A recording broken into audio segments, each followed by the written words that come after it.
All right, let's sit with this for a moment. A 9-year-old, Hmm. not just, learning, but teaching, challenging even, Hmm. calling out what he sees as these, well, profound errors in spiritual leadership. Quite an image, isn't it? It really is. It grabs you immediately. And that's exactly where our deep dive is taking us today. Yeah. We're going to unpack this passionate denunciation from Brother Neriah. He's a student, a remarkable one, at King James Bible University. Just 9 years old. Exactly.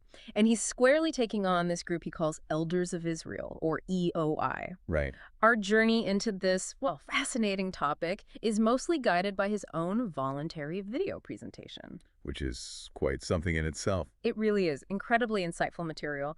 And we've also got some detailed analyses and study guides that kind of break down his arguments further. Our mission today, I think, is pretty specific. We want to thoroughly explore Brother Neriah's arguments, these really compelling points he makes, Mhm. and look closely at the scriptural backing he presents. Yeah. Really try to understand the depth of his conviction, because it's unwavering. Absolutely. So we'll be distilling the core ideas from his claims, connecting them to that broader context, spiritual understanding, the unique approach of King James Bible University. Yeah, that's important context. Definitely.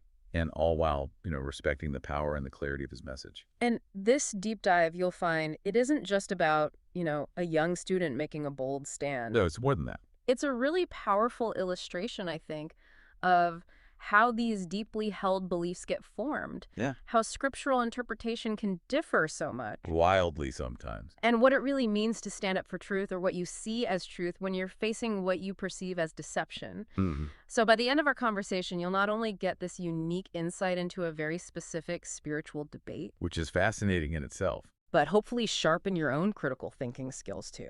Help you evaluate information more effectively, whatever the source, whatever the claims. That's the goal. So let's introduce you properly to this really remarkable individual at the heart of it all. Brother Neriah. Okay. It's 9, a 9-year-old student at King James Bible University. And what's just astonishing, really captivating, is the level of insight he shows at that age. It's pretty rare. It is. He attends these classes, which are apparently quite extraordinary themselves, taught by Elder David Martin, Elder Carlos Johns, and Deacon Kaleo Manning. Mm-hmm.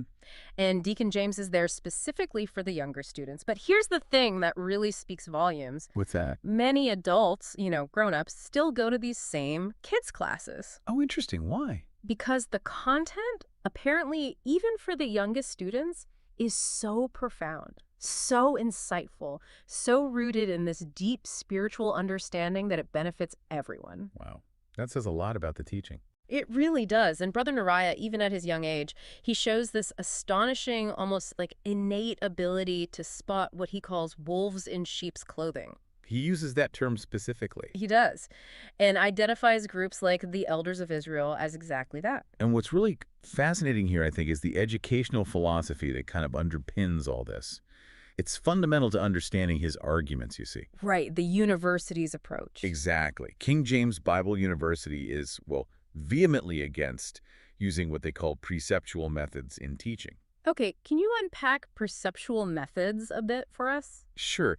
Typically, it involves taking individual verses out of context, or maybe building doctrines just by stringing together unrelated verses, the kind of thing. Yeah, I think so. Proof texting almost. Sort of, yeah. Huh? Instead, the university champions what they call biblical perceptual methods with spiritual comprehension. Okay, so what does that look like in practice? It means their focus is on understanding biblical truths through relational parable similitudes. These are truths that aren't immediately obvious. Not just on the surface. Right, not seen with the naked eye, but with a spiritual understanding. It's about seeing deeper connections, hidden meanings in Scripture, guided by, what they believe is divine insight. Got it. And as we'll definitely see, this exact approach is reflected powerfully in pretty much every aspect of Brother Neriah's presentation. And it's this foundation, then, this deep philosophical and methodological stance that really sets the stage for the conflict Neriah initiates. It absolutely does. His deep dive goes right after the Elders of Israel, EOI. He adamantly accuses them of spreading what he calls false teachings. Straight to the point. Very. And the core of his attack is incredibly precise. He pinpoints what he alleges is EOI's scriptural error in, get this, making up name meanings from the Paleo-Hebrew writings that was transliterated to the English language. Okay, that's a serious charge. Let's break that down a bit. Yeah, so for listeners maybe less familiar, Paleo-Hebrew, as you said, ancient script. Yeah. And transliteration is that painstaking process of representing sounds and characters from one language, like Paleo-Hebrew, using the alphabet of another, like English. Right, not translation of meaning, but representation of sound characters. Exactly. So Neriah's point is that EOI, in his view, aren't just misinterpreting. They're actively fabricating the meaning of these ancient transliterated names. Wow. So not just getting it wrong, but making it up. That's his claim. And this isn't just, a small argument over words. It's a really serious claim when you're talking about foundational religious texts with immense spiritual weight. It challenges the very integrity of their whole interpretive process. Completely. And what's more, Neriah explicitly connects this alleged error to EOI, speaking directly against Elder Michael Johnson. Ah, so it connects back to him. Yes. Specifically, challenging his expertise as a master Hebraist, someone who can actually read and write Paleo-Hebrew. So Neriah sees it as them attacking the expert while simultaneously making errors in that expert's field. Precisely. For Neriah, this isn't just a disagreement. It's a direct assault on what he sees as true biblical authority and scholarly accuracy. It hits the very core of genuine spiritual leadership, in his view. That's a crucial point. I mean, for a student so young to identify what he sees as these fundamental errors, errors concerning the very language of the scriptures, Paleo-Hebrew, transliteration, and the authority of Elder Michael Johnson. Yeah. Tells you a lot about the depth of his conviction, doesn't it? It really does. He's not just like repeating something he heard. He's laying out a specific detailed critique. Yeah. A critique that, for him, shows a systemic flaw in EOI's whole approach to the Bible. Right. It's foundational for him. Absolutely. For Neriah, it's not a minor theological point. It's a fundamental misstep. It basically undermines everything EOI teaches, from his perspective. Building on sand versus rock, maybe? That's a good way to put it, yeah. From his perspective. And this deep engagement, even at 9 years old, it really speaks volumes about the KJBU University's teaching method, aiming for that deep, critical discernment. Okay, so Neriah starts his presentation, and he doesn't ease into it, does he? No, not at all. He dives right in. He launches immediately into what he considers the most serious accusations against EOI. He states really clearly that EOI claims Elder Johnson is a liar and he's a devil. He's a serpent accuser and an evil one. Well, Satan. Whoa. That's stark. Stark, powerful, deeply condemnatory. It sets this immediate tone of spiritual battle right from the start. Yeah. He really pulls no punches. And when you connect that to the bigger theological framework Neriah is working within, his interpretation of that, of EOI calling Elder Johnson those names, it goes way beyond just a personal attack for him. He sees it as EOI literally calling God a liar. Wow. Okay. And by extension, within his specific understanding, he views this as equating Elder Johnson with salvation of Jehovah himself. That's a very profound claim, equating the elder with salvation of Jehovah. It's a deeply profound and weighty claim, yes. And in Neriah's view, it elevates EOI's words from just slander to, well, a form of outright blasphemy. He actually says. He says EOI is calling JEHOVAH and Christ in him a devil, just like they put in the thumbnail that Elder Johnson and Christ in him is a devil. So he's saying the attack isn't just on the man, but on the divine presence within him, according to his belief. Exactly. It highlights what he sees as an attempt by EOI to malign not just a person, but the very representation of truth and divine authority as he understands it. And to back this up, this extremely serious claim, he brings in a biblical parallel. A very powerful one. He deliberately links EOI's alleged behavior to the Pharisees' accusations against salvation of Jehovah himself. Which is an incredibly bold comparison for anyone, let alone a 9-year-old. Absolutely. He's directly aligning EOI's actions with these historical acts of, well, profound spiritual opposition and falsehood in the Bible. He's not just making a point. He's framing it within this huge biblical drama. Indeed. He carefully references Matthew chapter 9, verse 34. Okay, what does that verse say? It says, "But the Pharisees said he casteth out devils through the prince of the devils." Right. And Neriah's analysis here, even at his age, it's sharp. He interprets this verse to mean that EOI, just like the Pharisees, claims to cast out devils through the prince of devils. So by attacking Elder Johnson, who Neriah equates with salvation of Jehovah in this context, they are, in Neriah's view, indirectly accusing God and salvation of Jehovah of being aligned with evil. It's about the perceived source of the power and the implication of their accusations. So for Neriah, EOI's claims against Elder Johnson mirror these ancient, blasphemous accusations against divine authority itself. That's exactly his interpretation. It's a powerful rhetorical move, really elevating the current dispute into what he sees as a timeless spiritual conflict. Building on this foundation of severe accusation, Neriah then pulls in another scripture To condemn what he sees as their false testimony. Yes. He turns to Exodus chapter 23, verse 1, a direct command from Jehovah. Which is? Thou shalt not raise a false report. Put not thine hand with the wicked to be an unrighteous witness. A clear prohibition against spreading lies and partnering with wickedness. Exactly. And for Neriah, this verse is a divine hammer against EOI. So how does he specifically connect this ancient command to EOI's actions today? He interprets their claims as false testimony and false evidence, Mm-hmm. explicitly saying they're saying something that's not true. Okay, straight application. But he goes deeper. He explains that the word hand in this context, it signifies power. Okay, so not just the physical hand. Right, meaning EOI, in Neriah's view, isn't just speaking lies, but actively lending their power, their influence, their platform To wicked actions. Yeah. Aligning themselves with unrighteousness. That's how he sees it. And his conviction on this, it's immediate, absolute. he says. He asserts that EOI are unequivocally the devil and liars based on their speech. Wow. No gray area there. None. For him, their words aren't just wrong, they're inherently evil, a direct violation of Jehovah's law, and a clear giveaway of their true deceptive nature. And this really illustrates the King James Bible University teaching method again, doesn't it? That deep, comprehensive, spiritually discerned interpretation of Scripture. It really does. Okay, now here's where it gets, well, truly compelling. And clearly a major point of contention for Brother Neriah. Go on. He focuses on a specific and what he sees as an audacious claim made by an EOI member he calls Pop Samuel. Pop Samuel, okay. Pop Samuel, Neriah explains, claims to have heard God's voice summon him. Directly heard Jehovah's voice. That's the claim Neriah is reporting. And Neriah, with that directness we're seeing, Doesn't hold back. not at all. Yeah. He describes it in his own words as this idiot saying he heard God's voice summon him. Oof. Strong words. Very. It's clear this point strikes him as just a profound spiritual error, maybe even outright deception by Pop Samuel, a massive red flag for him. So how does Neriah counter this claim? Does he offer an alternative explanation? He presents a really formidable counterargument, rooting it firmly, exclusively in Scripture.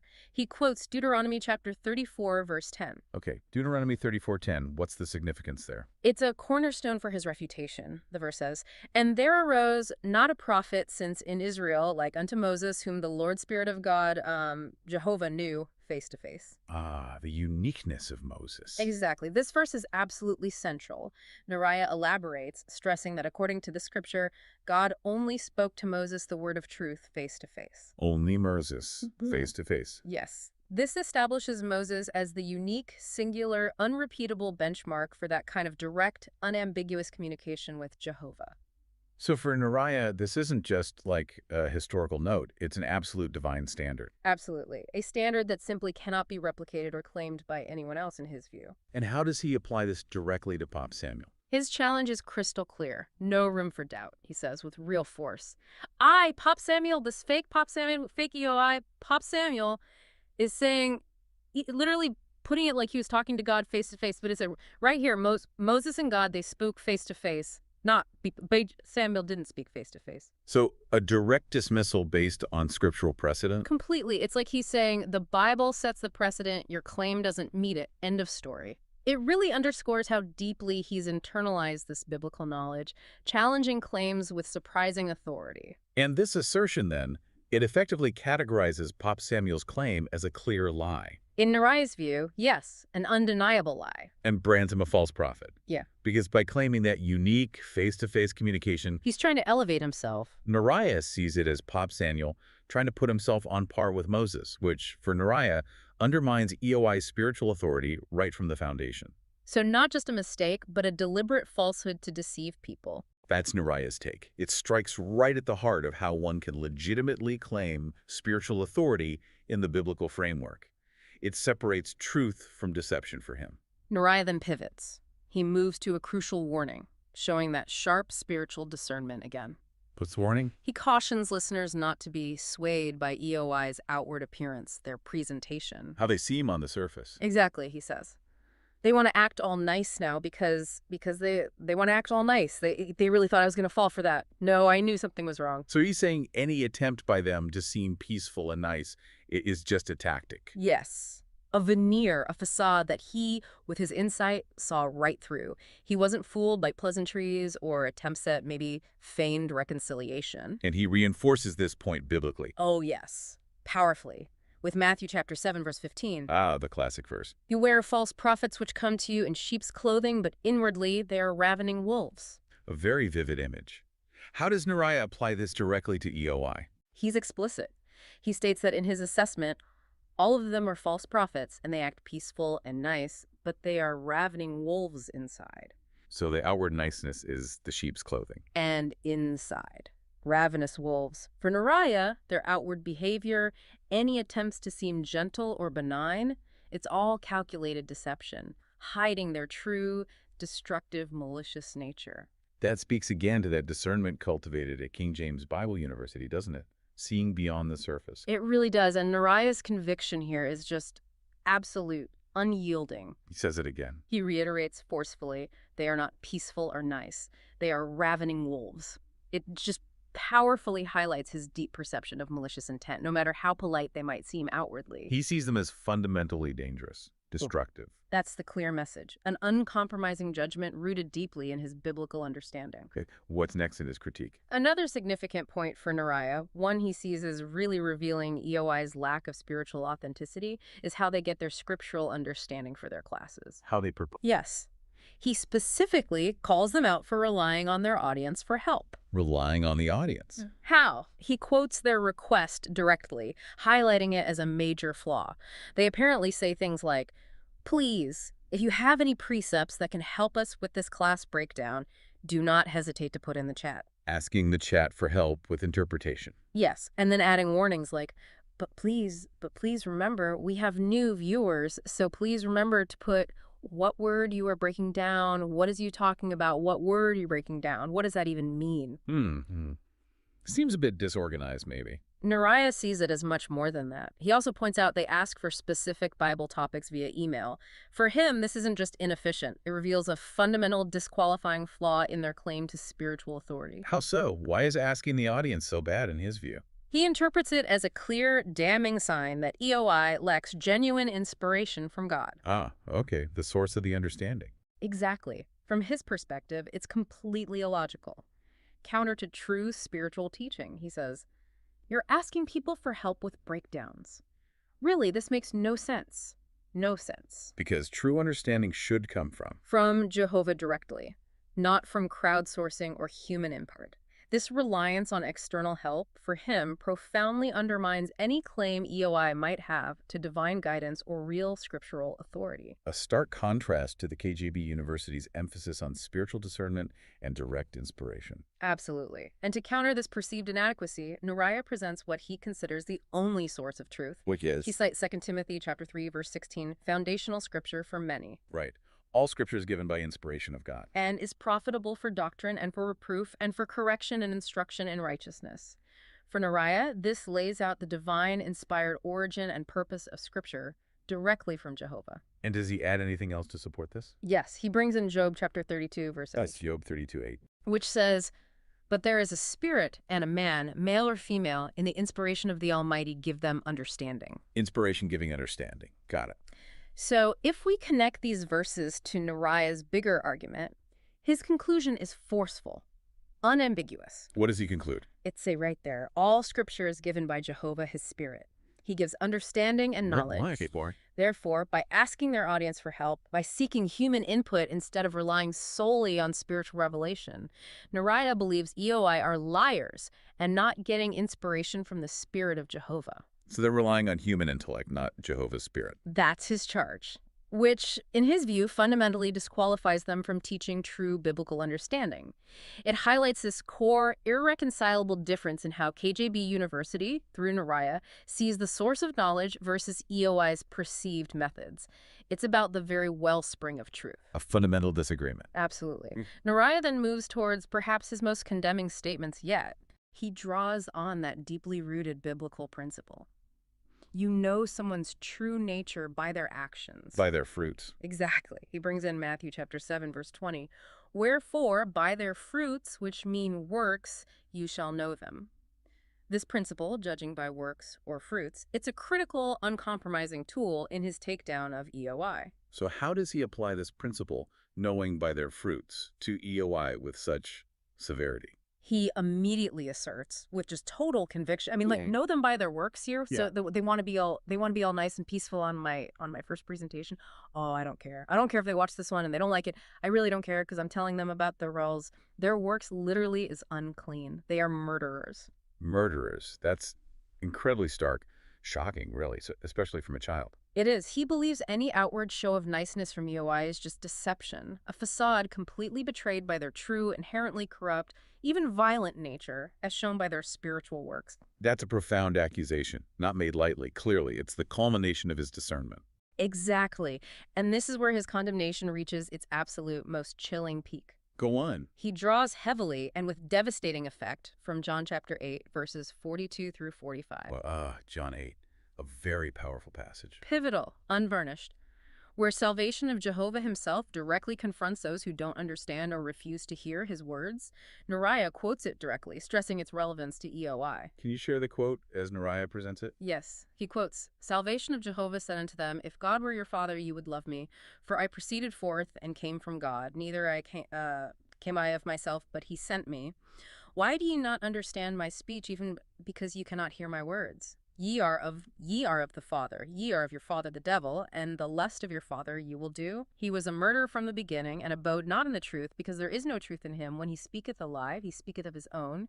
He's a liar and the father of it. And because I tell you the truth, ye believe me not." That is an intense, uncompromising, deeply unsettling biblical passage. And Neriah absolutely weaponizes it for his argument. What's truly fascinating here and quite impactful is his direct, absolute, unsparing application of this passage to EOI. How does he phrase it? He states, with total certainty, Eli didn't understand God's speech or his word. They were murderers, just like it said in John. They were murderers from the start, and they were speaking lies. They are the devil, not Elder Johnson. Elder Johnson is a true elder. I is fake. Fake. They are murderers, and they are ravening wolves and serpents. Goodness. He leaves absolutely no ambiguity. He's defining EOI as fundamentally aligned with evil. Explicitly labeling them liars, murderers, connecting them directly to the devil as their spiritual father. This isn't just disagreement, it's the ultimate condemnation in his spiritual framework, signifying a complete absence of truth, alignment with destruction. This then sets up the ultimate contrast for Neriah, the unbridgeable gap. On one side, Elder Johnson. Positioned as a true elder, someone who, in Neriah's unwavering conviction, embodies truth, righteousness, genuine spiritual authority. And on the other, EOI. Utterly fake. Intrinsically linked to deception, destruction, profound spiritual falsehood. The lines, for Brother Neriah, could not be drawn more starkly, more absolutely. Wow. That's quite the conclusion. And to really drive this home, Neriah doesn't just stop at scripture and accusation. Lord. He brings in a visual metaphor, something really compelling that brings his points to life, especially maybe for a younger audience, using Minecraft. Minecraft? The video game. Yes. It's actually an incredibly accessible and impactful way to visualize these complex spiritual ideas.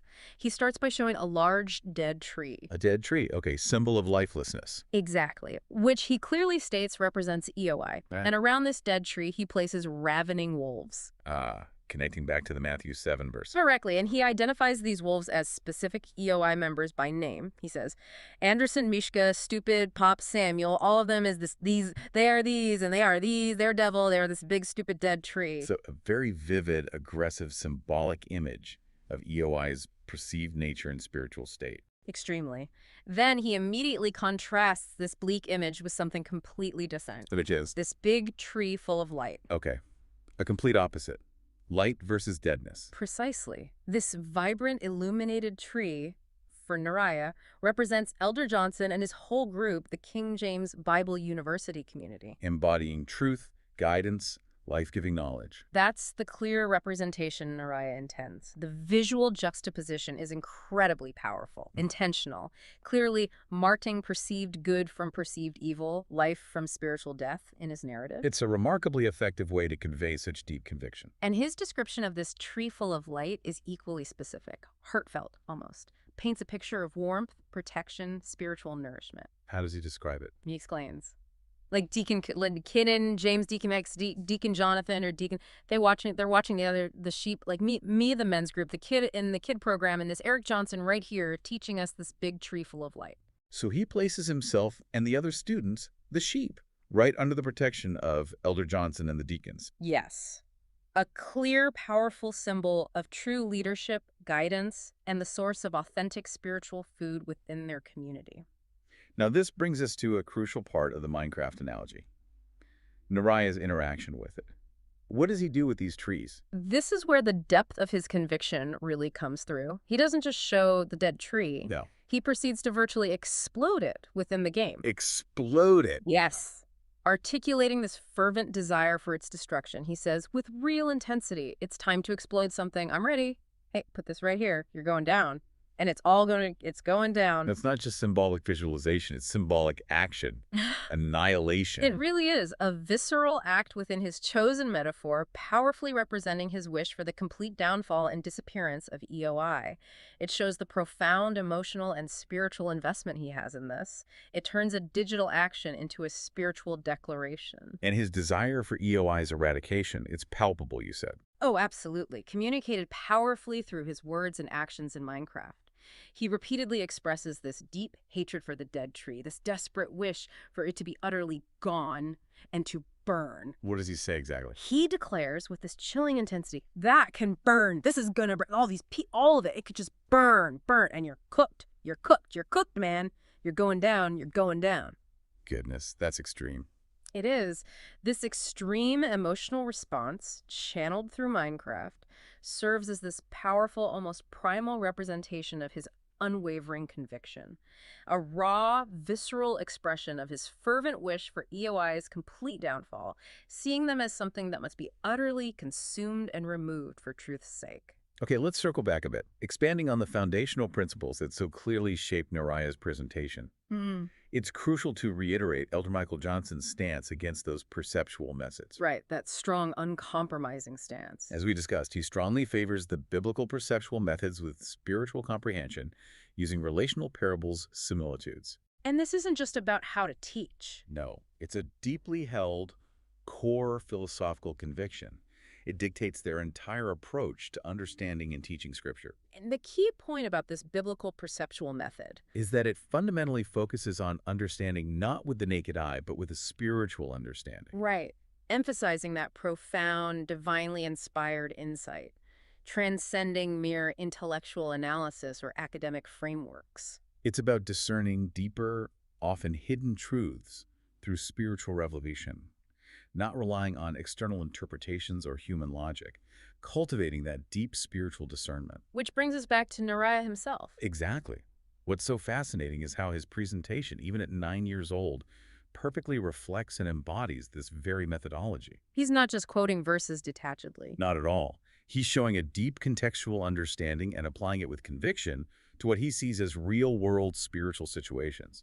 His arguments are rooted in Scripture and that spiritual discernment. Not confined to academic or theoretical frameworks. Precisely, which aligns perfectly with the KJBU University's teachings. He's like living proof, embodying the very principle of spiritual comprehension he defends so vigorously. It really highlights the effectiveness of their unique educational model, doesn't it? Fostering that deep understanding from such a young age. It certainly seems to in his case. Which brings us back, full circle again, to Elder Michael Johnson's pivotal role. Absolutely central. He's consistently presented as the pastor, master Hebraist of biblical law, LX62.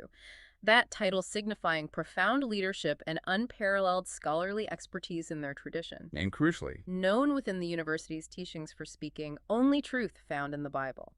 So his position isn't just leadership, it's ultimate scriptural authority for them, the arbiter of truth. So if we connect that to the bigger picture, Neriah's vigorous, passionate defense of Elder Johnson, It positions him as the embodiment of true teaching. The beacon of truth against EOI's perceived falsehoods. Exactly.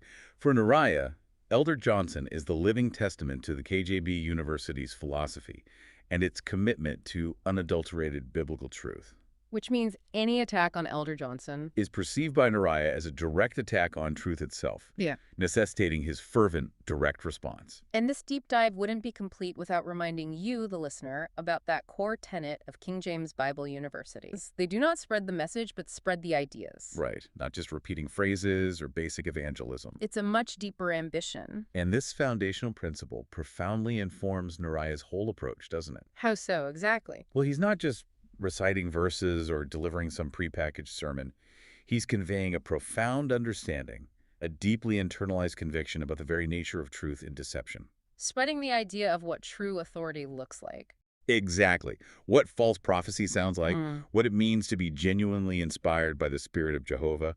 His presentation isn't just a performance. It's a compelling, deeply felt demonstration of internalized conviction and spiritual discernment, aiming to impart not just facts, but a whole way of understanding and interacting with spiritual reality. So what does this all mean for us then? Having navigated this intense landscape of Brother Neriah's arguments. That's a lot to take in. It is. We've just experienced his passionate, remarkably systematic takedown of EOI, from calling them liars and devils, to challenging the Pop Samuel claim of hearing Jehovah's voice, exposing them as ravening wolves in sheep's clothing, pointing out their perceived lack of divine inspiration. and culminating in branding the murderers and of your father the devil. It's a complete, unyielding, spiritually comprehensive condemnation from his perspective. Which really raises an important question for each of us, doesn't it?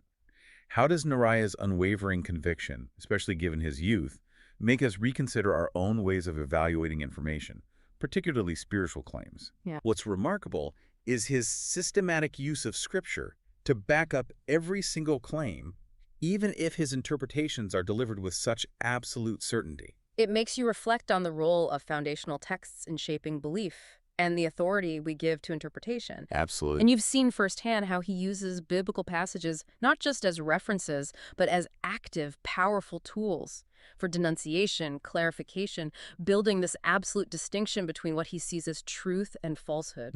And his use of contemporary analogies like Minecraft. Makes it relatable, impactful, shows a sophisticated grasp of communication that really belies his age. Ultimately, I think this deep dive shows us how profoundly individuals, even very young ones, can engage with and articulate complex spiritual ideas with such conviction and clarity. Yeah. It powerfully underscores the importance, always, of critically examining sources of information and authority, whether it's spiritual matters, academic work, really any field where claims are made and truth is sought. Challenges us to look beyond the surface. Exactly. Delve into the foundational arguments, the underlying philosophies, the spirit of the claims being made. It's a vivid reminder, isn't it, that genuine understanding often comes from that deep personal engagement with ideas. And that sometimes the most surprising, profound insights can come from the most unexpected voices. Oh, so after witnessing Brother Neriah's passionate, systematic stand, maybe consider this. In a world just saturated with information, claims of truth, competing narratives, what metrics do you use? How do you discern genuine spiritual authority and inspiration from what you might perceive as deception or misguidance? That's a powerful thought to leave with. Thank you for joining us on this, well, really powerful and thought-provoking deep dive into Brother Neriah's compelling stand against the elders of Israel. Definitely something to think about. We encourage you to continue your own exploration and critical thinking about these profound ideas. Until next time, keep seeking those surprising nuggets of knowledge and stay well informed.